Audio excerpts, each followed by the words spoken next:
अगोदर बीडच्या जनतेला विष पाजा आणि नंतर धनंजय मुंडेंना मंत्रिपद द्या, अशी मागणी करुणा धनंजय मुंडे यांनी व्हिडिओच्या माध्यमातून अजित पवारांना केली आहे।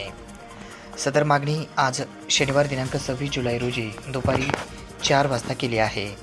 यावेळी त्या बोलताना म्हणाल्या, पालकमंत्री अजित पवार असतानाही तुम्हाला बीडच्या जनतेचे करुणा मुंडे, ज्ञानेश्वरी मुंडे, संतोष देशमुख यांच्या कुटुंबाचे दुःख दिसत नसेल तर तुम्ही या सगळ्यांना विष पाजा आणि त्यानंतरच धनंजय मुंडे यांना मंत्रिपद द्या, असा हल्लाबोल करुणा मुंडे यांनी केला आहे।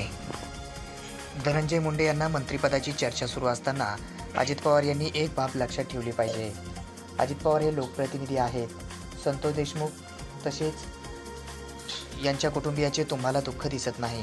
महादेव मुंडे, झरीन शेख, काका गर्जे अशी अनेक प्रकरणे आहेत। शासन प्रशासनाला हाताशी धरून या लोकांना बीडमध्ये काळाबाजार करून ठेवला आहे, अशी घनघाती टीका करुणा मुंडे यांनी केली आहे। तसेच तुमच्याकडे चांगले लोक नसतील तर तुमचा पक्ष बंद करून टाका, असा सल्लाही करुणा मुंडे यांनी बीडचे पालकमंत्री तथा महाराष्ट्र राज्याचे उपमुख्यमंत्री अजित पवार यांना दिला आहे।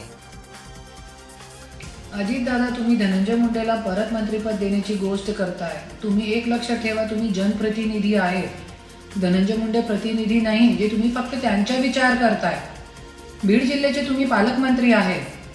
ज्ञानेश्वरी मुंडे, महादेव मुंडे हत्या प्रकरण, संतोष देशमुख हत्या प्रकरण, आणखी खूप काही खून आहे जे लोकांचे समोर आहे, पण शासन प्रशासनाला कसा गैरवापर करून हे लोकांनी हा सगळा काले कारोबार साम्राज्य करून ठेवला आहे हे तुम्हाला दिसला आहे गेले 6 महिने 7 महिन्यापासून।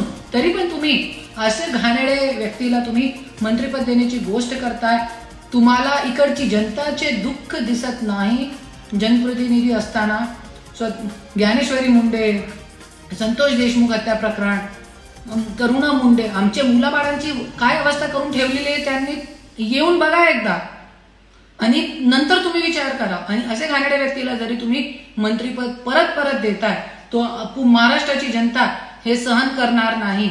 आणि हे तुम्हाला जरी जनताचे दुःख दिसत नाही तर तुम्ही सगळ्यांना, ज्ञानेश्वरी मुंडेला, संतोष देशमुखचे परिवाराला, करुणा मुंडेच्या परिवाराला सगळ्यांना तुम्ही विष पाजा, नंतर तुम्ही धनंजय मुंडेला मंत्रिपद द्या।